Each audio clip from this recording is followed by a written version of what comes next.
உன்னை விட்டு விலகுவதில்லை, அவர் உன்னை என்றும் கைவிடுவதில்லை. அவர் உன்னை விட்டு விலகுவதில்லை, அவர் உன்னை என்றும் கைவிடுவதில்லை. மகனாக மகளாக அப்பா என்றழைக்கும் உரிமையை எனக்கு தந்தீர். ஐயா, உரிமையை எனக்கு தந்தீர். ஐயா, உரிமையை எனக்கு தந்தீர். உருமாக தூக்கி எறியப்பட்ட என்னை வேண்டுமென்று சொல்லி சேர்த்து கொண்ட நல்ல நேசரே, அழகான கண்கள் என்னை முடிந்ததென்று நினைத்த நான் உயிர் வாழ்கின்றேன். கடவுள் உங்களை விட்டு விலகுவதும் இல்லை, உங்களை கைவிடுவதும் இல்லை. ஆண்டவர் உங்கள் குடும்பத்தை விட்டு விலக மாட்டார். உங்கள் குடும்பத்தை அவர் கைவிட மாட்டார். உங்கள் எதிர்காலத்தை அவர் கைவிட மாட்டார். உங்கள் பிள்ளைகளை அவர் கைவிட மாட்டார். இன்றைக்கு அவர் நம்முடைய உள்ளங்களை பார்க்கும் இறைவன் நம்மை ஆசீர்வதித்துக் கொண்டிருக்கின்றார். நீங்கள் போராட்டங்கள், துன்பங்கள், கவலைகள், பிரச்சனைகள் வரும் பொழுது அப்பா என்று நீங்கள் கூப்பிட்டால் போதும், பரலோக வல்லமை உங்கள் மேல் வருகிறது, உங்கள் வீட்டுக்குள் வருகிறது, உங்கள் வாழ்க்கையிலே வருகிறது. ஆண்டவர் உங்களுக்காக போராட ஆரம்பித்து விடுகின்றார். சூழ்நிலைகளை உங்களுக்காக மாற்றி விடுகிறார்.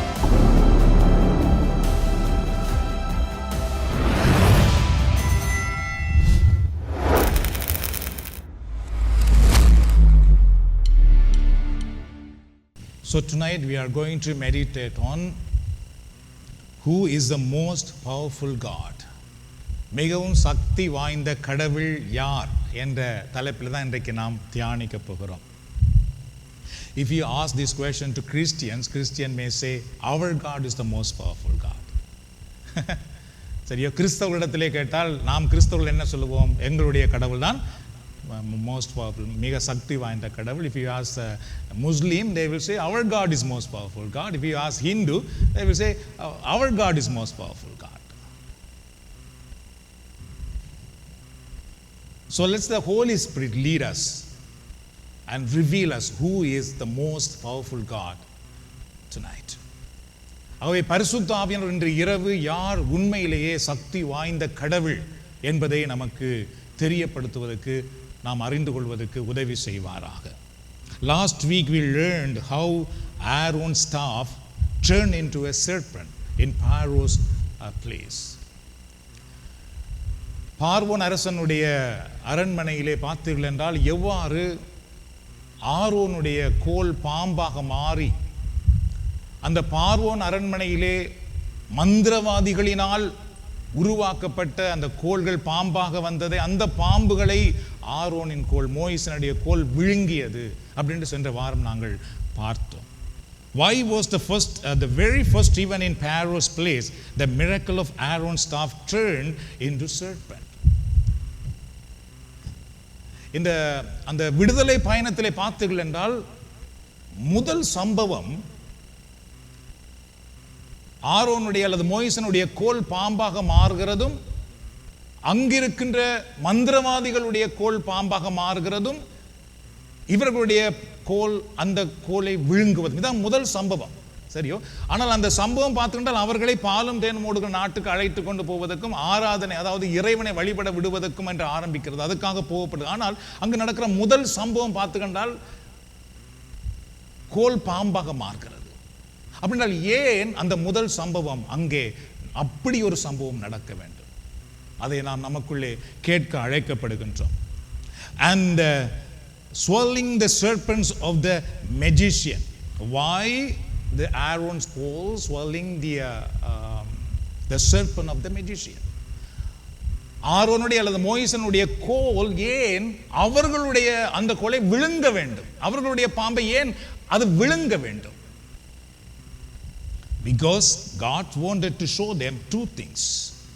என்றால் கடவுள் அவர்களுக்கு ரெண்டு முக்கியமான விடயத்தை அவர்களுக்கு வெளிப்படுத்த காட்டி கொடுக்க விரும்பினார். Number 1, the first, the God the Father alone is the true God. முதலாவது பார்த்தீர்கள் என்றால் பிதாவாகிய கடவுள் மட்டுமே உண்மையான கடவுள்.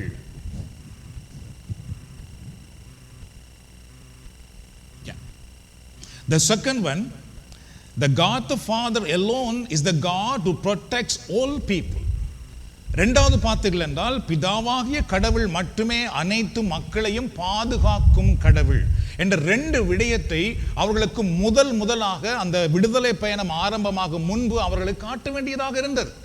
அந்த ரெண்டு மிக மிக அவசியம் எங்களுடைய வாழ்க்கையிலும். நாங்கள் எப்படிப்பட்ட கடவுளை நம்புகிறோம், நாம் ஏன் இந்த வழிபாட்டுக்கு வருகிறோம், why we are coming to the prayer meeting, why we are here, எதற்காக நாம் இங்கே வந்திருக்கின்றோம், why we are Christians, எதற்காக நாம் கிறிஸ்தவர்களாக இருக்கின்றோம் என்றால் இது மிக முக்கியமான ஒன்று. ஆகவே கடவுள் அந்த ரெண்டு விடயத்தை அவர்களுக்கு முக்கியமாக காட்டுகிறார். ஒன்று, தந்தையாகிய கடவுள் மட்டுமே உண்மையான கடவுள். இரண்டாவது, தந்தையாகிய கடவுள் மட்டுமே அனைத்து மக்களையும் பாதுகாக்கும் கடவுள். இந்த ரெண்டும் எங்களுக்கு தேவை. In Egypt, the serpent was worshipped as a god. எகிப்து நாட்டிலே பார்த்து கண்டால் பாம்பு, நாகபாம்பு, நல்ல பாம்பு அப்படின்னு சொல்வார்கள். அது அன்றைக்கு அந்த மக்களால் ஆராதனை செய்யப்பட்டது ஒரு கடவுளாக. சரியோ, ஒரு கடவுளாக பாம்பு எகிப்து நாட்டிலே எகிப்து மக்களால் வழிபடப்பட்டது. They believed the serpent god was the most powerful god in the universe. அவர்கள் என்ன நம்பினார்கள் என்றால் இந்த பாம்பு கடவுள் தான் இந்த உலகத்திலேயே மிக சக்தி வாய்ந்த கடவுள் என்று அவர்கள் நம்பினார்கள். இதை தான் அன்றைக்கு இஸ்ராயல் மக்களுக்கும் அவர்கள் சொல்லிக் கொடுத்தார்கள். அவர்கள் அதை வணங்கும்படியும் செய்தார்கள் எகிப்து நாட்டிலே. And the serpent god, the most powerful god who could protect them. அது மட்டுமல்லாமல் இந்த பாம்பு கடவுள் தான் இந்த உலகத்திலேயே எல்லா மக்களையும் பாதுகாக்கின்ற ஒரு கடவுள் அப்படின்னு அவர்கள் நம்பினார்கள். எல்லா மக்களையும் பாதுகாக்கிற ஒரு கடவுள். நம்பர் 1, உலகத்திலேயே பாம்பு என்கிற கடவுள் தான் மிக சக்தி வாய்ந்த கடவுள். இரண்டாவது, உலகத்திலேயே இந்த பாம்பு என்கிற கடவுள் தான் எல்லாரையும் பாதுகாக்கும் கடவுள். சரி, இதெல்லாம் நீங்க குறித்து வச்சிருக்கணும், வீட்டை முன்னாடி இங்கே மறந்துடக்கூடாது. ஏன்னா இதில் வாரதை மட்டும் குறிப்படுத்தக்கூடாது, மிக முக்கியமான விடயமெல்லாம் நீங்கள் குறிப்படுத்திக் கொண்டே இருக்க வேண்டும். சரி, so they worship serpent as a god. ஆகவே அவர்கள் ஒரு பாம்பை கடவுளாக அவர்கள் வழிபட்டார்கள். That is why God chose the miracle. அதனால தான் ஆண்டவர் இப்பொழுது இந்த ஒரு அற்புதத்தை அவர்கள் மத்தியிலே தெரிந்தெடுத்து செயலாற்றுகின்றார். To prove that the serpent they worship was not the true God. அவர்கள் வழிபடுகின்ற பாம்பு கடவுள் உண்மையான கடவுள் அல்ல என்பதை அவர்களுக்கு வெளிப்படுத்துவதற்காக கடவுள் இந்த ஒரு அற்புதத்தை முதலில் அங்கு செய்கிறார். அவர்கள் வழிபடுகின்ற, அவர்கள் நம்புகிற பாம்பு கடவுள் உண்மை கடவுள் அல்ல என்பதை அவர்களுக்கு காட்டுவதற்காக. But our God Jehovah is the only true God. நாங்கள் ஆராதிக்கிற யெகோவா என்கிற ஏலோகிம் என்கிற கடவுள் தான் உண்மையான கடவுள் என்பதை அவர்களுக்கு காட்ட வேண்டியதாக இருந்தது. So our God proved this when Aaron's staff swallowed at the magician staff that had turned into snakes. அதனாலே இப்பொழுது ஆண்டவர் என்ன செய்கிறார் பாருங்கள், ஆரோனுடைய அல்லது மோயிசனுடைய கோல் பாம்பாக மாறிய பின்பு மந்திரவாதிகளுடைய கோள்களும் பாம்பாக மாறியது. சரியோ, அவர்கள் அந்த அதை தான் கடவுள் என்று நம்புகிறார்கள். இப்பொழுது என்ன நடக்கிறது பாருங்கள், இந்த ஆரோனுடைய கோல் அவர்களுடைய பாம்பை விழுங்குகிறது. அதுல இந்த என்ன தெரிகிறது, நாங்கள் ஏற்கனவே பார்த்திருக்கிறோம். அப்ப ஆரோனுடைய கோல் பாம்பாக அது சக்தி வாய்ந்ததாக இப்பொழுது காட்டப்படுகிறது. அவர்களுடைய பாம்பு என்கிற கடவுளை அது விழுங்கியதாக காட்டப்படுகிறது. அல்லேலூயா, கரங்கள் தட்டி ஒரு தடவை ஆண்டவருக்கு நன்றி கூறுவோம். So our God proved the Aaron staff swallowed the magician staff that had turned into snake. So this shows that our God is the most powerful God. So இது என்னத்தை காட்டுகிறது என்றால் எங்களுடைய இறைவன் மிக சக்தி வாய்ந்த இறைவன் என்பதை அந்த சம்பவத்தின் வழியாக காட்டுகிறார். And also our God is the one who protects all people in the world. அது மட்டுமல்லாமல் உலகத்தில் இருக்கிற எல்லா மக்களையும் பாதுகாக்கின்ற இறைவன் எங்களுடைய ஆண்டவர் என்பதை இந்த சம்பவத்தின் வழியாக கடவுள் காட்டுகின்றார். தெரியும், even now some still worship Satan as God. இன்றைக்கும் பார்த்தீர்கள் என்றால் பாம்பை கடவுளாக வணங்குகிற மக்கள் உண்டு. சரியோ, some believe vegetables also. Vegetable can protect them from evil. சரியா, சில மரக்கறிகள் தீமையிலிருந்து எங்களை பாதுகாக்கும் என்று சில மக்கள் நம்புகிறார்கள். such as pumpkin, சரியா, பூசணிக்காய், லெமன், தேசிக்காய், ரெட் சில்லி, காய்ந்த மிளகாய். But Satan still tries to keep people under his power. சாத்தான் இன்றைக்கும் பார்த்தீர்கள் என்றால் மக்களை அவனுடைய அடிமைத்தனத்துக்குள்ளே, அவனுடைய வல்லமைக்குள்ளே வைத்திருப்பதற்காக செயல்பட்டு கொண்டிருக்கின்றான். Satan still tried to make people believe that there are many things greater in the world than God Almighty. இன்றைக்கும் பார்த்தீங்கன்றால் சாத்தான் இறைவனை விட இந்த உலகத்திலே எத்தனையோ முக்கியமான விடயங்கள் இருக்கிற, இறைவனை விட அவைகள் எல்லாம் மேலானது என்பதை பல மக்களுக்கு அவன் காட்டுவதற்காக செயல்பட்டு கொண்டிருக்கின்றான். Exodus chapter 7 verse 11 to 12. விடுதலை பயணமுள்ள யாத்திரையாகவும் 7ஆம் அதிகாரத்திலே 11 to 12 வரைக்கும். Pharaoh then summoned wise men and sorcerers, and the Egyptian magician also did the same thing by their secret arts. Each one threw down his staff and it became a snake, but Aaron's staff swallowed up their staffs. விடுதலை பயணம் 7ஆம் அதிகாரத்தில் அல்லது யாத்திரையாகவும் 7ஆம் அதிகாரத்திலே 11 to 12 வரை உள்ள வசனங்களை பாருங்கள். பார்வோன் தன் ஞானிகளையும் சூனியக்காரரையும் வரவழைத்தான். எகிப்திய மந்திரவாதிகளாகிய அவர்களும் தங்கள் வித்தைகளால் அவ்வாறே செய்தார்கள். அவர்களுள் ஒவ்வொருவனும் தன் கோலை கீழே இட அவை பாம்புகளாக மாறின. ஆனால் ஆரோனின் கோல் அவர்கள் கோல்களை விழுங்கிவிட்டது. எல்லாரும் சொல்லுவோம், ஆரோனின் கோல் அவர்களின் கோல்களை விழுங்கிவிட்டது. So who was controlling magician and sorcerers? அன்றைக்கு பார்வோன் அரண்மனையிலே இருந்த மந்திரவாதிகளை, சூனியக்காரர்களை யார் கட்டுப்பாட்டில் வைத்திருந்தார்கள்? or why they were there? அல்லது பார்வோன் அரசிலே மந்திரவாதிகளும் சூனியக்காரர்களும் ஏன் இருந்தார்கள்? அதை நாம் சிந்திக்க வேண்டும். எதற்காக அரண்மனையிலே அவர்கள் இருந்தார்கள்?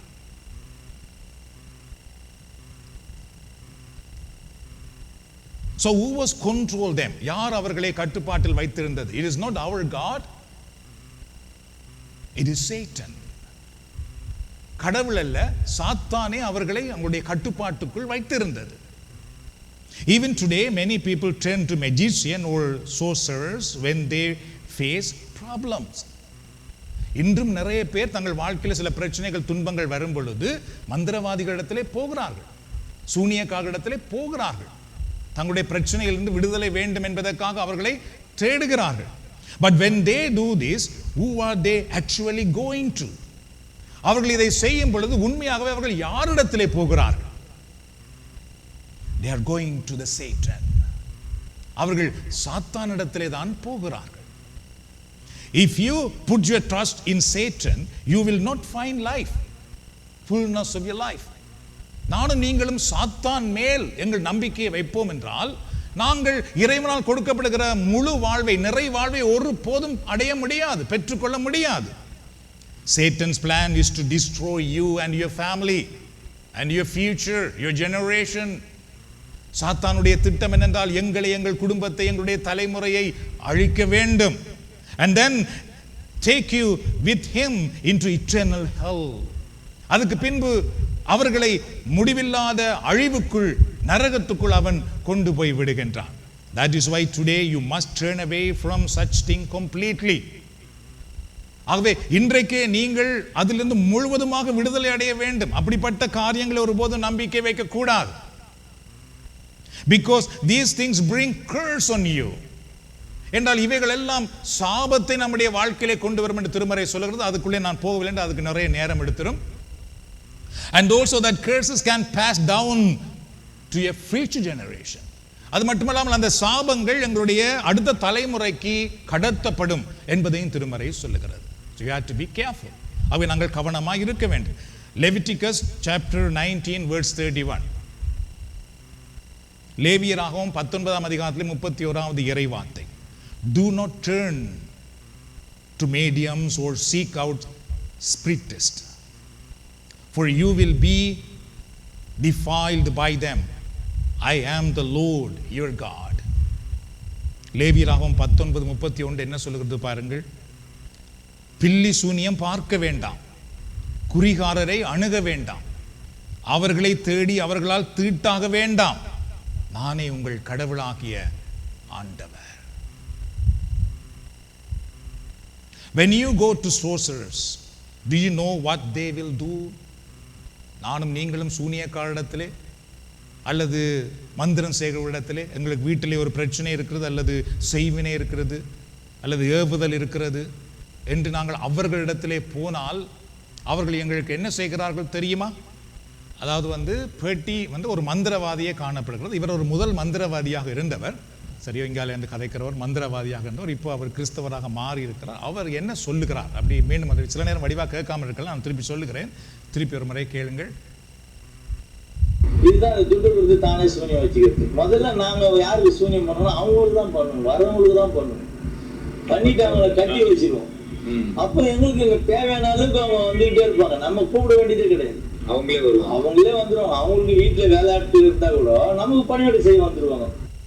சரி, அவர் என்ன சொல்லுகிறார் என்றால், யார் எங்களிடத்திலே வருகிறார்களோ அவர்களுக்கு நாங்கள் முதல்ல செய்கிறோம், அவர்கள் எங்களோடு எப்பொழுதும் தொடர்ச்சியாக இருப்பதற்காக அவர்களுக்கு முதல் நாம் செய்கிறோம் அப்படின்னு சொல்லுகிறார். சரியோ, அதுக்கு பின்பு அவர் எப்படி செய்கிறார் அதில் சொல்லுகிறார். சரியோ, எவ்வாறு நாங்கள் ஒரு ஆக்கள் அவரிடத்தில் போகும் பொழுது அவர்களை எவ்வாறு இவர்கள் தங்களுக்குள் கொண்டு வருவதற்காக அவர்களுக்கு முதல் செய்வினை செய்கிறார்கள். அதுக்கு பின்பு அவர்கள் அப்படியே அங்கு அவர்களோடு இணைந்திருப்பார்கள், பணத்துக்கு மேல் பணத்தை கொடுப்பார்கள். அந்த கடவுள் அவர்களுக்கு அங்கே நம்பிக்கை வர ஆரம்பித்து விடும். ஏன்னா அப்பதானே அவர்களுக்கு பணம் எடுக்கலாம், அப்பதானே அவர்களை அவர்களோடு வைத்திருக்கலாம். இது எங்களுக்கு தெரியாது, இது அவர்களிடத்துல தான் கற்றுக்கொள்ளலாம். நாம நினைக்கிறோம் அங்கு நன்மைகள் நடக்குது, இன்னும் நாங்கள் தீமைக்குள் போய் கால வைக்கின்றோம். So they will first bind the person who comes to them. So யார் அவர்களிடத்தில் உதவி தேடி வருகிறார்களோ அவர்களை தான் முதல் அவர்கள் கட்டுகிறார்கள். After that you will always be under their control. அதுக்கு பின் நீங்கள் பார்த்தீங்கன்னா எப்பொழுதும் அவருடைய கட்டுப்பாட்டுக்குள்ளேயே உங்களுடைய மனம் இருக்கும், உங்களுடைய உணர்வுகள் இருக்கும், உங்கள் நம்பிக்கை அவருடைய கட்டுப்பாட்டுக்குள் வந்துவிடும். That's why they give to you something to keep in your home. அதனால நீங்கள் பார்த்தீங்கன்னா அவரிடத்திலே போகும் பொழுது இதை கொண்டே உங்கள் வீட்டிலே வைத்துக் கொள்ளுங்கள், உங்கள் அறையிலே வைத்துக் கொள்ளுங்கள், உங்கள் கன்னி அறையிலே வையுங்கள். சரியோ, இப்படி ஏதாவது ஒன்றை அவர்கள் கொடுப்பார்கள். Some ask you to lightning for that. சில பேர் அதுக்கு நீங்கள் நெருப்பு அதாவது மெழுகுதிரி வையுங்கள், விளக்கு வையுங்கள் அப்படி என்று சொல்லுவார்கள். நான் ஒரு வீட்டுக்கு சபிக்க போய் அங்கு விளக்கு வைத்திருந்தார்கள் அவர்களுடைய அந்த க்ளோசெட்டுக்குள்ளே. அது அவர்களிடத்திலிருந்து எடுக்க வேண்டியதாக இருந்தது. அது ஏன் வைத்திருக்கிறேன் கேட்டபொழுது அவர்கள் சொன்னார்கள், நாங்கள் இலங்கையிலே இதுக்காக போகும்பொழுது அவர்கள் தந்தார்கள், இதை கொண்டு போய் உங்களுடைய க்ளோசெட்டில் அல்லது ஒரு நல்ல புனிதமான இடத்திலே வைத்து அதுக்கு நீங்கள் விளக்கு வையுங்கள். So why were there magicians and sorcerers in Pharaoh's place? பார்வோனின் அரண்மனையில் மந்திரவாதிகளும் சூனியக்காரர்களும் ஏன் இருந்தார்கள்? In ancient time there were no science or technology. தொடக்க காலத்திலே பார்த்துக்கொண்டால் தொழில்நுட்பம் விஞ்ஞானம் அப்பொழுது இருக்கவில்லை. சரியோ, இப்பொழுது இருப்பது போல் அந்த காலத்திலே தொழில்நுட்பமோ விஞ்ஞானமோ இருக்கவில்லை. ஆயுதங்களோ அல்லது போர்க்கருவிகளோ ஒன்றும் இருக்கவில்லை. சரி, ஒன்லி மேன் பவர், மனித சக்தி மட்டும்தான் அந்த காலத்தில் இருந்தது. So kings use magicians and sorcerers to control other nation and people. ஆகவே அந்த காலத்திலே பார்த்துக்கொண்டால் அரசர்கள் மற்ற நாட்டு அரசர்களை, மற்ற நாட்டு மக்களை, ஏன் தங்களுடைய குடி மக்களை கூட தங்களுடைய கட்டுப்பாட்டுக்குள் வைத்திருப்பதற்காக சூனியக்காரர்களை, மந்திரவாதிகளை பயன்படுத்தி இருக்கிறார்கள். அவர்களுடைய செயல்கள் வழியாக இந்த மக்களை தங்களுடைய கட்டுப்பாட்டுக்குள் வைத்திருப்பது, அல்லது மற்ற அரசர்களை இவர்களுடைய வல்லமையை கண்டு பயப்படும்படி செய்து இவர்களுடைய கட்டுப்பாட்டுக்குள் வைத்திருப்பது. என்றால் அந்த காலத்தில் நான் சொன்னது போல இந்த டெக்னாலஜி சயின்ஸ் இருக்கவில்லை. அப்போ அவர்கள் சூனியக்காரர்களை வைத்திருந்திருக்கிறார்கள். இந்த சூனியக்காரர்களை யார் உருவாக்கினார்கள் அப்படின்றதுக்கு நான் இப்போ சொல்லவில்லை. அது எவ்வாறு உருவாக்கப்பட்டது என்பதை இன்னொரு முறைக்கு நேரம் இருந்தால் நாம் பார்க்கலாம். எவ்வாறு இந்த உலகத்திலே சூனியக்காரர்கள் உருவாக்கப்பட்டார்கள். So through witchcraft, they brought sickness, trouble and suffering into people's life. ஆகவே இந்த சூனியங்கள் செய்வினைகள் வழியாக மக்களுடைய வாழ்க்கையிலே வேதனைகளை, நோய்களை, பிரச்சனைகளை கொண்டு வந்தார்கள்.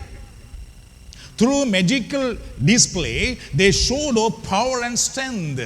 சில மேஜிக் வழியாக பார்த்தீர்கள் என்றால் தாங்கள் தான் மிக சக்தி வாய்ந்தவர்கள் என்பதை உலகத்துக்கு அன்றைய அரசர்கள் சில சூழ்நிலைகள் வழியாக காட்டிக் கொண்டிருந்தார்கள். அதுக்காக தான் பார்வோன் அரண்மனையிலே இந்த சூனியக்காரர்கள், மந்திரவாதிகள் இருந்திருக்கிறார்கள். So kings introduced idol worship to keep the people under their control.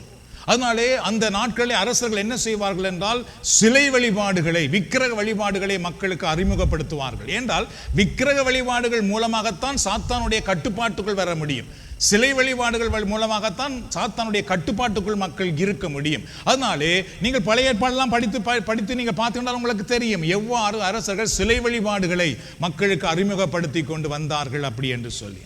So do you know what will do the idol worship? ஒரு சிலை வழிபாடு நம்முடைய வாழ்க்கையில் என்ன செய்யும் என்பது நமக்கு தெரியுமா? ஒரு விக்கிரக வழிபாடு நம்முடைய வாழ்க்கையில் என்ன செய்யும் என்பது நமக்கு தெரியுமா? If God will, I will talk next week about that. கடவுள் சித்தமாக இருந்தால் அடுத்த வாரம் அதை பற்றி நாம் சில விடயங்களை நாம் பார்க்கலாம். So idol worship blinded the people so they could not see the true God. சிலை வழிபாடு என்ன செய்கிறது என்றால் உண்மையான கடவுளை மக்கள் காண முடியாதபடி மக்களுடைய கண்களை குருடாக்கி விடுகிறது. அவர்கள் அந்த சிலை வழிபாட்டுக்கே அடிமையாக இருப்பார்கள். அது செய்வதுதான் அவர்களுக்கு திருப்தியாக இருக்கும். அது மட்டும்தான் அவர்களுக்கு வேண்டும் போல இருக்கும். ஆனால் உண்மை கடவுளை அவர்கள் காண மாட்டார்கள். உண்மை கடவுளை அவர்கள் ஆராதிக்க விரும்ப மாட்டார்கள். ஆகவே இந்த சிலை வழிபாடை வைத்தான் இன்றைக்கு சாத்தான் மக்கள் உண்மை கடவுளை வழிபடாதபடி தடுத்து கொண்டிருக்கின்றான். Idol worship keep people as slave to Satan. சிலை வழிபாடு என்ன செய்கிறது என்றால் சாத்தானுக்கு மக்களை அடிமையாக்கி விடுகிறது. அதனால் சிலை வழிபாடு செய்கிறவர்கள் எல்லாம் பாருங்கள் பாவத்துக்கு அடிமையாகவே இருப்பார்கள். குடி போதைக்கு அடிமையாக இருப்பார்கள், களவு பொய்க்கு அடிமையாக இருப்பார்கள், பொல்லாத காரியங்களுக்கு அடிமையாக இருப்பார்கள். ஆனால் அவர்கள் சிலை வழிபாடு செய்து கொண்டிருப்பார்கள். உண்மை கடவுளை ஆராதிக்கிறவர்களால் பாவத்துக்கு அடிமையாக இருக்க முடியாது. கடவுள் பாவத்துக்கு அடிமையாக இருக்கவும் விட மாட்டார். அல்லேலூயா. கரங்கத்தடி தடவை ஆண்டவருக்கு நன்றி சொல்லுங்கள். சாத்தானுடைய கட்டுக்களை குடும்பங்களிலே கொண்டு வருவது சிலை வழிபாடு. That is why Jesus said, John chapter 4 verse 24. அதுக்காக தான் இயேசு யோவான் நட்சத்திரம் 4:24 என்ன சொன்னார் பாருங்கள். God is spirit. And his worshippers must worship in the spirit and in truth. அதுதான் இயேசு யோவான் நட்சத்திரம் 4:24 என்ன சொன்னார் என்றால் கடவுள் உருவமற்றவர். எல்லாம் சொல்லுவோம் கடவுள் உருவமற்றவர். அவரை வழிபடுவோர் அவரது உண்மை இயல்புக்கேற்ப உள்ளத்தில் தான் வழிபட வேண்டும், அல்லது தூய ஆவியிலே அவரை வழிபட வேண்டும். இதான் ட்ரூ வர்ஷிப், இதான் ட்ரூ கிறிஸ்டியன் வர்ஷிப். இதான் இயேசு கற்றுக் கொடுத்த ஆராதனை. ஆனால் இந்த ஆராதனைக்குள்ளே மக்கள் வராதபடி தடுத்து நிறுத்துவது எது தெரியுமா? சிலை வழிபாடு. Are witchcraft and sorcery still around today? இன்றும் செய்வினை சூனியங்கள் இருக்கிறதா? நாம் உட்காருவோம்.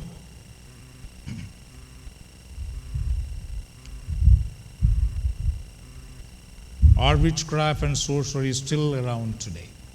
Yes, very much. இன்றும் அது செயல்பட்டு கொண்டிருக்கிறது. இப்பொழுது இன்னும் அதிகமாக வருகிறது என்று கூட சொல்லலாம். அதிகமான மக்கள், இலங்கைக்கு போயிட்டு வருகிற மக்கள் நிறைய பாதிக்கப்படுகிறார்கள், சுபத்துக்கு அழைக்கிறார்கள். நிறைய வாலிப பிள்ளைகள் பாதிக்கப்படுகிறார்கள்.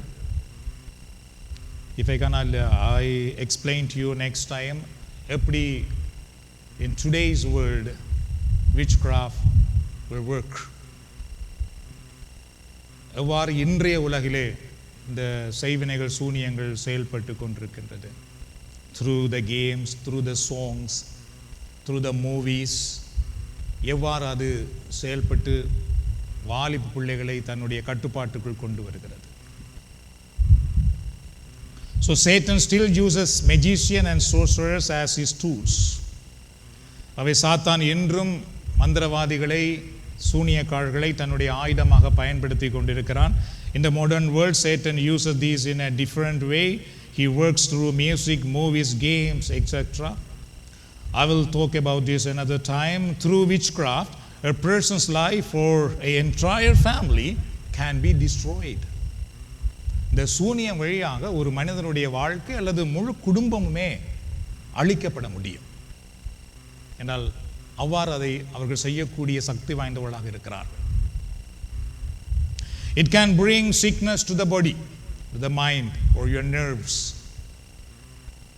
அந்த சூனியங்கள் செய்வினைகள் உங்களுடைய உடலிலே நோய்களை கொண்டு வரக்கூடிய விதமாக உங்களுடைய மனதிலே உங்களுடைய உணர்வுகளிலே பலவீனங்களை கொண்டு வரக்கூடிய விதமாக அவர்கள் செய்வார்கள். அப்படி செய்யும் பொழுது அது அந்த குடும்பத்திலே பலிக்கும் பொழுது அது இப்படி நடந்துவிடும். சரியா? எதிராளிகள் அப்படி செய்கிறார்கள். It can bring confusion to the mind. மனதிலே பல குழப்பங்களை அதன் வழியாக கொண்டு வர முடியும். It can bring loss to business or your income. உங்களுடைய வியாபாரம் தோற்று போகும்படி, நட்டப்படும்படி, உங்களுடைய இன்கம் நட்டப்படும்படி இந்த செய்வினை சூனியங்கள் வழியாக செய்ய முடிகிறது. அவ்வாறு நிறைய பேர் செய்கிறார்கள். And even break apart the families.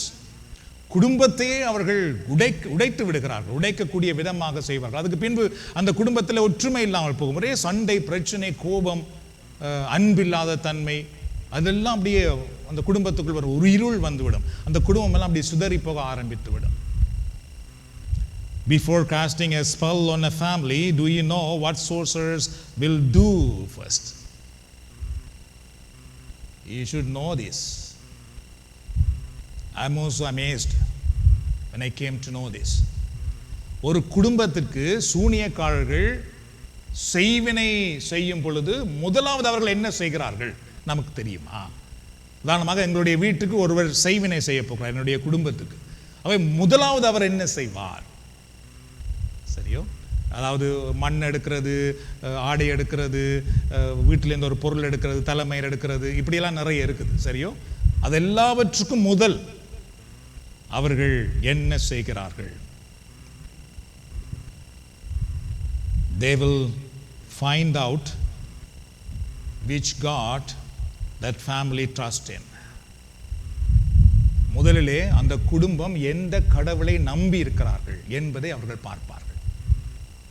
அவர்கள் கிறிஸ்தவர்களா, அவர்கள் இந்து மக்களா, அவர்கள் இஸ்லாமியர்களா, அவர்கள் எந்த கடவுளை நம்புகிறார்கள், இவர்களுக்கு கடவுள் மேல் நம்பிக்கை இருக்கிறதா, நம்பிக்கை இல்லையா என்பதை முதலாவது அவர்கள் பார்ப்பார்கள். என்றால் ஒரு குடும்பத்திலே எந்த கடவுள் ஆதிக்கம் பண்ணி கொண்டிருக்கிறதோ அதை தாண்டி அவர்கள் செய்வதற்கு அவர்களுக்கு வலிமை வேண்டும்.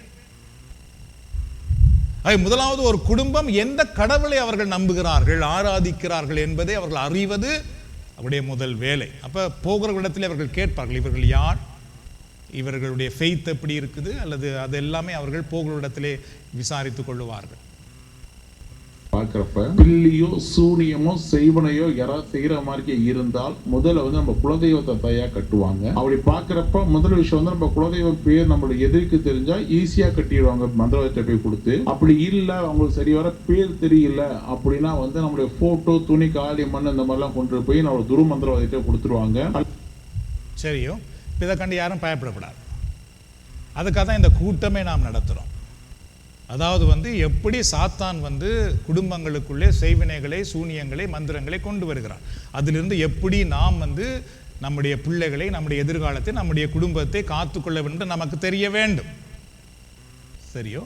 அதில் அவர் என்ன சொல்லுகிறார் என்றால், சரி அவர்கள் இந்து மதத்தை சார்ந்தவர்கள், அவர்கள் அதை பற்றி சொல்லுகிறார்கள். அவர்கள் என்ன சொல்கிறார்கள், முதல்ல அவர்கள் இந்து மக்களை பற்றி கேட்கிறார்கள். ஒவ்வொரு அவர்களுடைய குல தெய்வம் யார் என்று கண்டு அந்த குல தெய்வத்தை கட்டுவார்களாம். இந்து மக்கள் பார்த்து கண்டால் தே கோல் குல தெய்வம். சரி, அவர்கள் எந்த ஒரு கடவுளை நம்புகிறார்களோ அது அவருடைய குடும்ப தெய்வம் அப்படின்னு நம்புகிறார்கள். அவர்கள் நிறைய தெய்வம் அவர்களுக்கு உண்டு. ஒவ்வொரு குடும்பமும் ஒவ்வொரு தெய்வத்தை ஒரு தெய்வத்தை தங்களுடைய கடவுளாக நம்புகிறார்கள். ஸோ அதை அவர்கள் குல தெய்வம் என்று நம்புகிறார்கள்.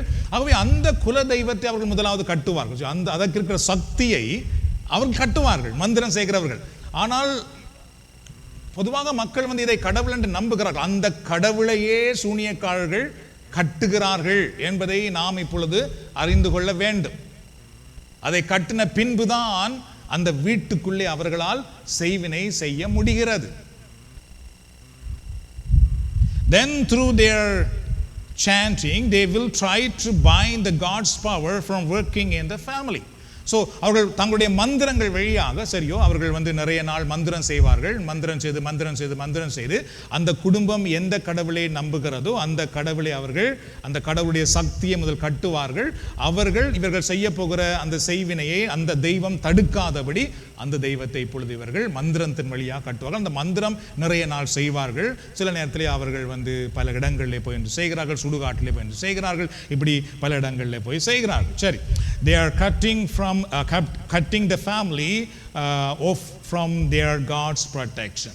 அந்த குடும்பத்தை அந்த கடவுளுடைய பாதுகாப்பிலிருந்து முதலாவது அவர்கள் வெளியே கொண்டு வருவார்கள். அந்த கடவுளுடைய பாதுகாப்பிலிருந்து இவர்களை கட்டி முதல்ல கட்டுகிறார்கள். So only then they can do their witchcraft succeed. தெரியும், அதுக்கு பிறகுதான் அவர்களால் அவருடைய மந்திரத்தை வெற்றியாக செய்ய முடிகிறது. So if you worship the Lord Jesus in your home and live in close relationship with Jesus Christ, நானும் நீங்களும் இப்பொழுது எங்கள் வீட்டிலே ஆண்டவராக இயேசு கிறிஸ்துவை ஆராதனை செய்து அந்த இயேசுவோடு நமக்கும் நம்முடைய குடும்பத்துக்கும் ஒரு உறவு இருக்குமாக இருந்தால், சரியோ, அவரோடு ஆழமான ஒரு நெருக்கம் இருக்குமாக இருந்தால், can anyone perform witchcraft against you? யாராலாவது உங்கள் குடும்பத்துக்கு உங்கள் வாழ்க்கைக்கு சூனியம் செய்ய முடியுமா? சரியோ, இல்லை என்று நாம் சொல்லுகிறோம், அதான் உண்மை. அதை பற்றி நாங்கள் வேதாகமத்திலே பார்க்கலாம். என்ன சில பேர் பயமா இருக்கிற மாதிரி இருக்கு. இல்லை, அல்லேலூயா, கரங்களை தடவை ஆண்டவருக்கு நன்றி செலுத்துவோம். ஒரு குடும்பத்திலே ஆண்டவராக இயேசு கிறிஸ்துவை ஒரு குடும்பம் ஆராதனை செய்யமாக இருந்தால், ஒரு ஆண், ஒரு பெண், ஒரு யங் பர்சன், சரியோ, if you believe Jesus Christ, if you live with Jesus Christ, யாராலாவது செய்வினை செய்ய முடியுமான்னு கேட்டால் இல்லை. சரியோ, Jesus defeated Satan on the cross. என்றால் இயேசு சிலுவையிலே சாத்தானை வெற்றி கொண்டார் என்று திருமறை நமக்கு சொல்லுகிறது. Then why does witchcraft seem to affect so many Christian families? அப்படியானால் சூனியம் ஏன் நிறைய கிறிஸ்தவ குடும்பங்களை பாதிக்கிறது? எங்க வீட்டுக்கு கூட செய்வினை இருந்தது. சரியோ, அதாவது நான் திருமணமாக முன்பு பல குடும்பங்களில் செய்வினை இருக்கிறது. செய்வினை கிறிஸ்தவ குடும்பங்களில் செயல்படுகிறது. நாம் தானே இல்லை என்று சொன்னோம். இயேசு இருந்தால் இல்லை என்று சொன்னோம் அல்லவா? நான் அதுக்கு போன வாரம், அதுக்கு முந்தின வாரம்லாம் சொல்லிக் கொண்டே இருந்தேன். இயேசுவை ஆராதிப்பது என்றால் என்ன, இயேசுக்கு எங்களை அர்ப்பணிப்பது என்றால் என்ன. அதுவும் கத்தோலிக்க மக்களுக்கு அதை புரிய வைப்பதை போல கஷ்டமான காரியம் ஒன்றுமே இல்லை. ஆகவே இப்பொழுது நாம் ஒரு கன்க்ளூஷனுக்கு வருவோம். நாம் எல்லாம் உண்மையாகவே இயேசுவை நம்முடைய வீட்டிலே ஆராதிக்கிறோம் என்றால் நம்முடைய கத்தோலிக்க கிறிஸ்தவ குடும்பங்களிலே செய்வினை எப்படி பலிக்கும்? பைபிள் பிழையா? இயேசு சிலுவையிலே மரித்தது பிழையா? இல்லையே. செய்வினை பலிக்குது என்றால் இயேசு சிலுவையிலே மரித்தது பொய். இயேசுவின் வார்த்தை பொய். Because they called as Christian but they don't live in Christ. That's the truth. நாம் எல்லாரும் கிறிஸ்தவர்கள் என்று சொல்லுகிறோம். கத்தோலிக்க கிறிஸ்தவர்கள், பாரம்பரிய கிறிஸ்தவர்கள் என்று சொல்லுகிறோமே தவிர நம்மில் எத்தனை பேர் கிறிஸ்துவுக்குள் வாழ்ந்து கொண்டிருக்கின்றோம்? I came to this experience after I participated in the prayer meeting. So வழிபாட்டிலே பங்கு பெற்று ஆரம்பித்த பின்புதான் கிறிஸ்துவுக்குள் வாழ்வதென்றால் என்னென்ற அனுபவம் எனக்கு வந்தது. அதனாலே தான் அந்த கட்டிலிருந்து நம்முடைய குடும்பத்தை கூட வெளியே கொண்டு வர முடிந்தது. இன்றைக்கு எத்தனையோ குடும்பங்களை அதிலிருந்து கொண்டு வர முடிகிறது. ஆகவே நாங்கள் நிறைய பேர் கிறிஸ்தவர்கள் என்று சொல்லுகிறோம். ஆனால் எங்களுக்கும் கிறிஸ்துவுக்கும் உறவில்லாமல் இருக்கிறது. They don't worship Jesus at home. நிறைய கிறிஸ்தவ குடும்பங்களிலே இயேசுவை ஆராதனை செய்கிறதே இல்லை. ஆலயங்களிலேயே சில நேரம் நாம் இயேசுவை ஆராதனை செய்யாமல் போய் விடுகிறோம். இயேசுவை ஆராதனை செய்வதற்கு தடைகளை கொண்டு வந்து விடுகிறோம். என்ன இது கத்தோலிக்க முறை அல்ல என்று சொல்லி விடுகிறோம். இப்ப சாத்தானின் கட்டுதான் நமக்கு வரும். Christ's power truly not present in their home. நம்முடைய வீடுகளிலே இயேசுவினுடைய உண்மையான வல்லமை நிறைந்திருப்பதில்லை. They don't have intimacy with our Savior. எங்களுடைய மீட்பரோடு நிறைய கிறிஸ்தவ குடும்பம், கத்தோலிக்க குடும்பங்களுக்கு உறவில்லை, நெருக்கம் இல்லை. If Christ lives in your home and you remind in him, then no weapon formed against you will prosper. அதான் திருமறை சொல்கிறது. நானும் நீங்களும் இயேசுவுக்குள் இருப்போம் என்றால் எங்களுக்கு எதிராக எழும்புகிற எந்த ஆயுதமும் வாய்க்காமல் போகும். மீண்டும் கரங்களை தடவை ஆண்டவருக்கு நன்றி செலுத்தலாம். If your family is suffering right now because of witchcraft or sorcery, உங்களுடைய குடும்பம் சூனியத்தினால் செய்வினையினால் துன்பப்பட்டு கொண்டிருக்கிறது, அப்படி ஒரு பிரச்சனை இருக்கிறது அப்படின்னு உங்களுக்கு தெரியுதாக இருந்தால், there is only one way to be free. ஒரே ஒரு வழிதான் இருக்கிறது அதிலிருந்து வெளியே வருவதற்கு. Bring Jesus into your life, into your family. இயேசுவை உங்கள் வாழ்க்கையிலும் உங்கள் குடும்பத்திலும் கொண்டு வர வேண்டும். அவ்வளவுதான். எங்கள் வீட்டிலே செய்வினை இருக்கிறது அப்படின்னு தெரிந்தவுடனே நான் செய்தது அதுதான். ஆண்டவர் இயேசுவே, நீர் எங்கள் குடும்பத்துக்குள்ளே முதலாவது வர வேண்டும். எங்கள் வீட்டில் இருக்கிற ஒவ்வொருவருடைய வாழ்க்கைக்குள்ளும் நீர் வர வேண்டும். அதை செபிக்க ஆரம்பிக்கும் பொழுது நிறைய பிரச்சனை வந்தது. சாத்தான் பல விதங்களிலே போராடியதை நான் கண்டேன். கனவுகளிலே வந்து என்னை நிறைய பிரச்சனை கொடுத்ததை என்னால் பார்க்க முடிந்தது.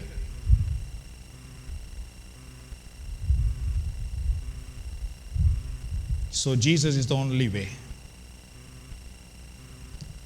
Surrender yourself completely to Jesus. உங்களை முழுவதும் இயேசுவுக்கு ஒப்பு கொடுக்க வேண்டும். Don't try to catch your tradition or the lifestyle, because that never give you deliverance. நீங்கள் இயேசுவை அறிந்த பின்பும் உங்களுடைய பெருமைக்காக ஐயோ அவரை நினைப்பார் இவரை நினைப்பார் அதுக்காக நீங்கள் வெறும் தேவையில்லாத பாரம்பரியங்கள், தேவையில்லாத உங்களுடைய பழைய பழக்க வழக்கங்களை தயவு செய்து பிடித்துக்கொண்டு நிற்காதீர்கள். ஏனென்றால் அது உங்கள் வாழ்க்கையிலே சாத்தானுடைய கட்டிலிருந்து உங்களுக்கு விடுதலை தராது. உங்கள் குடும்பம், உங்கள் தலைமுறை ஆண்டவருடைய ஆசீர்வாதத்தோடு வாழ வேண்டும் என்றால் நீங்கள் totally you have to surrender to Jesus Christ. நீங்கள் கிறிஸ்துவுக்கு முழுவதுமாக சரணடையுங்கள். Then you will see true deliverance and freedom from power of darkness. நீங்கள் முழுமையாக ஆண்டவருடைய வல்லமையினால் சாத்தானுடைய கட்டிலிருந்து விடுதலை பெறுவதை காண்பீர்கள். And deliverance from witchcraft and sorcery. சூனியங்களிலிருந்து விடுதலை பெறுவதை காண்பீர்கள். Number 23:23. எண்ணிக்கை நூல் 23:23. There is no sorcery against Jacob, no divination against Israel. எண்ணிக்கை நூல் 23:23 என்ன சொல்கிறது பாருங்கள். யாக்கோபுக்கு எதிரான மந்திர மாயம் எதுவும் இல்லை, இஸ்ரேலுக்கு எதிரான குறி கூறுதல் யாதும் இல்லை.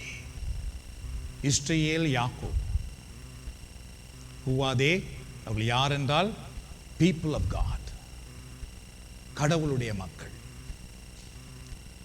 ஸோ என்ன சொல்லுகிறது? யாக்கோபுக்கு எதிரான மந்திரமாகவும் இல்லை, இஸ்ரேலுக்கு எதிரான குறி சொல்லுதலும் இல்லை. அந்த தேவனை நாம் நம்முடைய வாழ்க்கைக்குள் கொண்டு வந்தால், அந்த இறைவனை நாம் பற்றி பிடித்திருந்து அவரை வீட்டிலே ஆராதனை செய்வோம் என்றால், எங்களுக்கு எதிராக யார் செய்வினை செய்தாலும் அது எங்களிடத்திலே வராது. நிறைய மந்திரவாதிகள் சொன்னதை நான் கேட்டிருக்கிறேன். உண்மையாக கிறிஸ்துவை வழிபடுகிற மக்களுக்கு எங்களால் செய்ய முடிவதில்லை. ஏனென்றால் அந்த கடவுளை எங்களால் கட்ட முடியாது. Nobody can bind our Jesus Christ. என்றால் இயேசு சிலுவையிலே சாத்தானை வெற்றி கொண்டார். அதுக்கு வேதாகமத்தில் நிறைய வசனங்கள் உண்டு. அதெல்லாம் இன்றைக்கு பார்க்கவில்லை என்றால் நேரம் இல்லை. ஸோ அதனாலே நான் இந்த வழிபாட்டிலே வந்த பின்பு எனக்கு கடவுள் இயேசு உண்மையிலேயே உயிர்த்தெழுந்தார் என்ற நம்பிக்கையை எதிலே வந்தது என்றால் பிசாசை ஓட்டிய சம்பவத்திலே தான் வந்தது. என்றால் நான் இந்து மக்கள் பிசாசு ஓட்டின இடத்துக்கு நான் போய் பார்த்தேன். எங்கள் வீட்டில் சூனியம் இருக்கின்றதால அங்கெல்லாம் நாங்கள் போயிருந்தோம். அங்கு போகும்பொழுது அங்கு பிசாசுகளை ஓட்டினார்கள். அந்த பிசாசு கேட்குது, எனக்கு கோழி கொண்டு வந்து கொடு, சாராயம் கொண்டு வந்து கொடு, முட்டை கொண்டு வந்து கொடு. அவர்கள் கொடுக்கிறார்கள், அது அப்படியே அது விழுங்குகிறது, அது சாப்பிடுகிறது. சாராய போத்தெல்லாம் அப்படியே வாய்க்கில் வச்ச உடனே முழு சாராயம் உள்ளே போயிருது. கோழி, உயிரோடு இருக்கிற கோழி சேவலை கொடுக்கிறார்கள், அது அப்படியே பிடித்து அந்த கழுத்தில் அது வாய வைக்கிறது, அப்படியே அந்த சேவல் சூம்பி வந்து விடுகிறது, அவ்வளோ ரத்தம் அது குடித்து விடுகிறது. அதுக்கு பின்பு அந்த பேய் ஓடுவதாக அவர்கள் சொல்லுகிறார்கள். என்றால் அவர்களுக்கு இருக்கிற அந்த தெய்வம் இந்த தெய்வத்தை ஓட்டுவதாக அவர்கள் சொல்லுகிறார்கள். சரி, ஆனால் நான் இந்த சுக வழிபாட்டிலே பங்கு பெற்றி ஆரம்பித்த பின்பு ஒரு குருவானவர் பேதுருவிடத்துக்கு நாங்கள் போயிருந்தோம். அங்கு குருவானவர் அவர்கள் கேட்கிறார், அந்த கேட்கிறது, எனக்கு சாராயம் கொடு, முட்டை கொடு, கோழி கொடு, உயிர் கொடு, உயிர் பலி கொடு, இந்த பிள்ளையை பலியாக கொடு, வைஃபை மனைவியை பலியாக நான் எடுப்பேன். அப்ப குருவானவர் சொல்லுகிறார், உனக்கு ஒன்றும் தர முடியாது, இயேசுவின் நாமத்திலே போ. அதுக்கு பின்பு அது விரண்டு ஓடியது. அப்பதான் எனக்கு நம்பிக்கை வந்தது, நான் ஆராதிக்கிற இயேசு உண்மையுள்ள கடவுள், சத்தியமுள்ள ஆண்டவர், வல்லமையுள்ள கடவுள். இந்த ஆண்டவருக்கு முன்பாக சாத்தான் எதுவும் கேட்க முடியாது. போ என்றால் அது போக வேண்டும். அதுக்கு பின்பு இந்த பணியிலே நாங்கள் ஆரம்பித்த பின்பு எங்களுடைய பணியிலே அவற்றை நாங்கள் காண கடவுள் வழி நடத்தி கொண்டிருக்கிறார். இயேசுவின் நாமத்திலே ஓடுகிறது. See? So our God is a true God, the powerful God, the most powerful God in the universe. அதனால் எங்களுடைய ஆண்டவராக இயேசு இந்த உலகத்திலேயே சக்தி வாய்ந்த கடவுள். அந்த கடவுளை நீங்கள் அறிய வேண்டும், அந்த கடவுளை நீங்கள் ஆராதிக்க வேண்டும் என்பதற்காகத்தான் இந்த இறை வழிபாடு. சரியோ? இந்த இறை வழிபாட்டில் இன்னும் நிறைய மக்கள் வர வேண்டும் என்றால் நீங்கள் எல்லாருமே இந்த கிறிஸ்துவை கொடுக்கிறவர்களாக மாற வேண்டும். இன்றைக்கு எத்தனையோ குடும்பங்கள் அந்த கட்டிலே இருக்கிறது. அவர்கள் எல்லாம் கிறிஸ்துவ வந்து விடுதலை பெற வேண்டும் என்றால் நீங்கள் முன்னிலிருந்து இருக்க கடைசி வரை எல்லாருமே கரம் கோத்து அந்த இயேசுவை நாம் கொடுக்க ஆரம்பித்தோம் என்றால் அந்த இயேசுவுக்கு எதிரான சக்தி எதுவும் இல்லை. அந்த இயேசுவால் முடியாது ஒன்றுமில்லை. God bless you and your family. ஆண்டவர் உங்களையும் உங்கள் குடும்பத்தையும் ஆசீர்வதிப்பாராக. Let's stand and pray. நாம் எழுந்து நின்று ஜெபிக்கலாம். இயேசுவின் நாமம் இனிதான நாமம், நாமம் இன்ப நாமம். மீண்டுமாக இயேசுவின் நாமம் இனிதான நாமம், இணையில்லா நாமம் இன்ப நாமம். நேற்றும் என்றும் என்றும் மாறிடா நாமம், நம்பினோரை என்றும் கைவிடா நாமம். நேற்றும் என்றும் என்றும் மாறிடா நாமம், நம்பினோரை என்றும் கைவிடா நாமம். இயேசுவின் நாமம் இனிதான நாமம். இயேசுவை நாம் ஆராதனை செய்வோம். உங்கள் வாய்கள் இயேசுவை ஆராதனை செய்யட்டும். இயேசுவை ஆராதனை செய்கிற இடத்திலே சாத்தான் நிற்க முடியாது. இனிதான நாமம், இணையில்லா நாமம், இன்ப நாமம். முழங்கால் யாவும் முடங்கிடும் நாமம், மூன்றில் ஒன்றாக ஜொலிப்பவர் நாமம். முழங்கால் யாவும் முடங்கிடும் நாமம், மூன்றில் ஒன்றாக ஜொலிப்பவர் நாமம். இயேசுவின் நாமம் இனிதான நாமம், இணையில்லா நாமம், இன்ப நாமம். என்றுமாக இயேசுவின் நாமம் இனிதான நாமம், இணையில்லா நாமம், இன்ப நாமம். சாத்தானின் சேனையை ஜெயித்திட்ட நாமம், சாப பிசாசை துரத்திடும் நாமம்.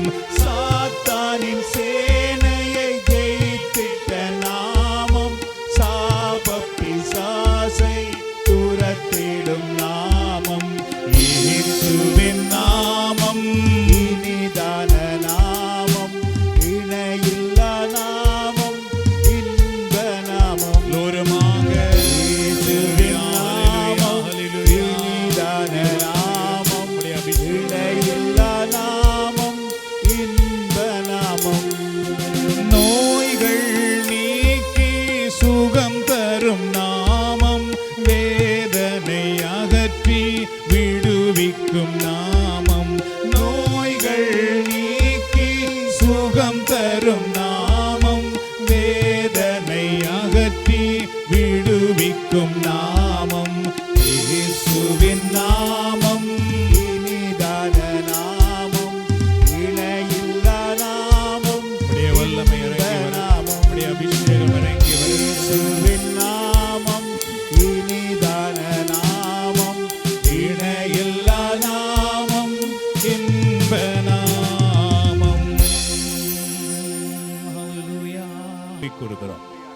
அன்றைக்கு பார்வோனுடைய அரண்மனையிலே இருந்த சூனியக்காரர்களுடைய பாம்புகளை, மந்திரவாதிகளுடைய பாம்புகளை ஆண்டவரே உம்முடைய வல்லமையினால் உருவாக்கப்பட்ட பாம்பு விழுங்கியது போல இதோ இந்த இடத்திலே யாரெல்லாம் செய்வினை, சூனியங்கள், மந்திரங்களினால், ஏவுதலால் கட்டப்பட்ட நிலையிலே வந்திருக்கிறார்களோ அவர்களுக்கு இப்பொழுது இயேசு கிறிஸ்துவின் திருநாமத்தின் வல்லமையினால் விடுதலை உண்டாவதாக, விடுதலை உண்டாவதாக, விடுதலை உண்டாவதாக. செய்வினைகளினால், மந்திரங்களினால், ஏவுதலினால் வந்திருக்கிற நோயின் கட்டுக்களில் இருந்து இயேசுவின் நாமத்திலே இப்பொழுது விடுதலை உண்டாகும்படி ஜெபிக்கிறேன்.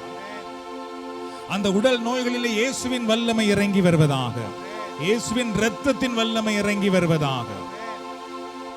இரக்கமுள்ள ஆண்டவரே, எந்த குடும்பத்திலே செய்வினையினால், சூனியங்களினால், ஏவுதலினால் குழப்பங்கள், பொருளாதார கஷ்டங்கள், குடும்ப பிரிவினைகள், இன்னும் பலவிதமான இருளின் வல்லமைகள் ஆதிக்கம் செலுத்தி கொண்டிருக்கிறதோ அந்த குடும்பங்கள் இயேசுவின் நாமத்திலே இப்பொழுது விடுதலை பெறும்படி நான் ஜெபிக்கிறேன்.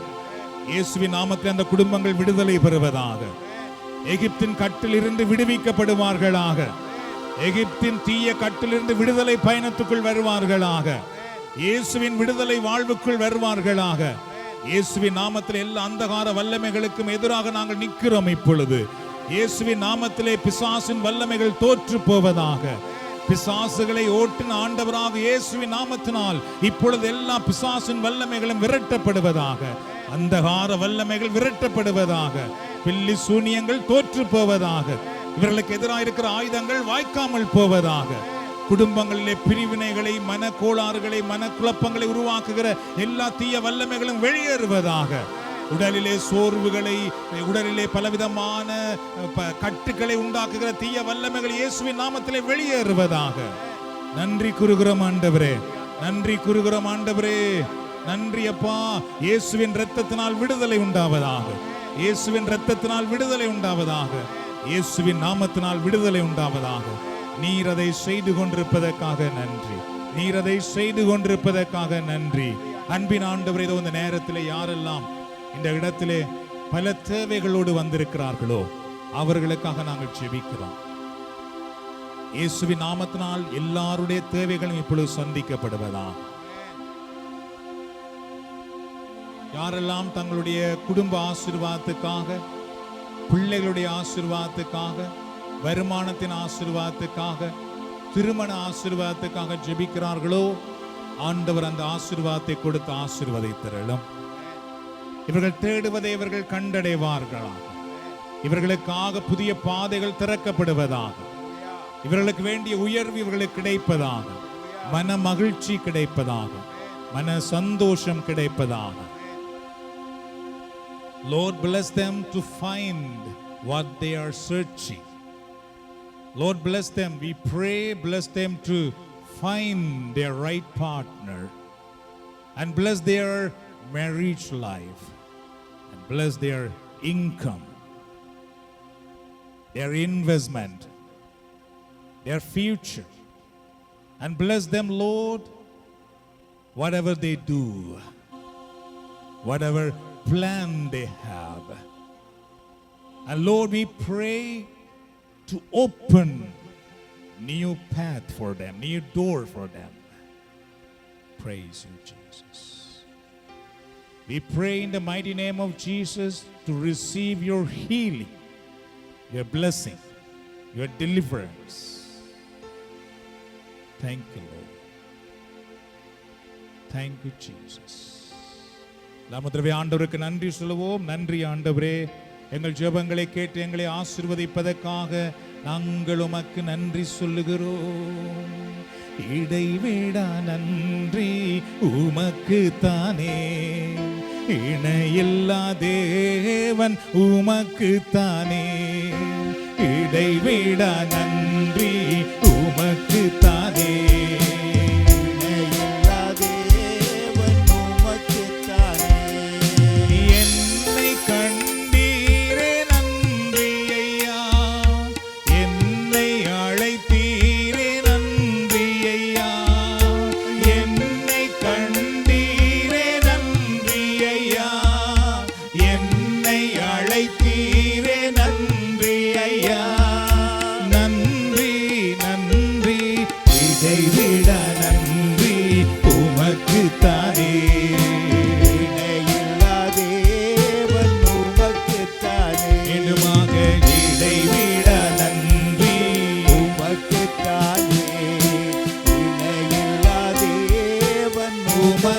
தானே.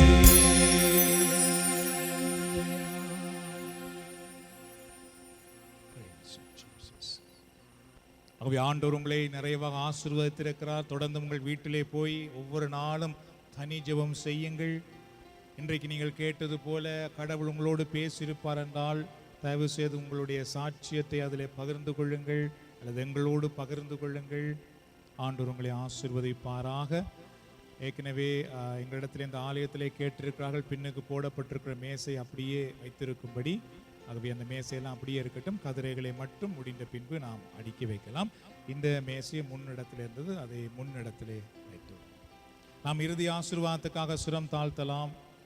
ஆண்டவராகிய கடவுள் உங்களை வழிநடத்துவதற்காக எப்பொழுதும் உங்களுக்கு முன்னும், எப்பொழுதும் உங்களை பாதுகாப்பதற்காக உங்களுக்கு பின்னும், எப்பொழுதும் உங்களை ஆசீர்வதிப்பதற்காக உங்களுக்கு மேலும் இருந்து உங்களை வழி நடத்துவாராக. ஆண்டவராக இயேசு கிறிஸ்துவின் அருளும் கடவுளின் அன்பும் பரிசுத்த ஆவியின் ஐக்கியமும் நம் அனைவரோடும் நம்முடைய குடும்பத்திலும் எப்பொழுதும் இருப்பதாக. பிதா சுதன் பரிசுத்த ஆவியின் பெயராலே ஆண்டவர் விட்டு சென்ற சமாதானத்தை ஒருவரோடு பகிர்ந்து கொள்ளுவோம்.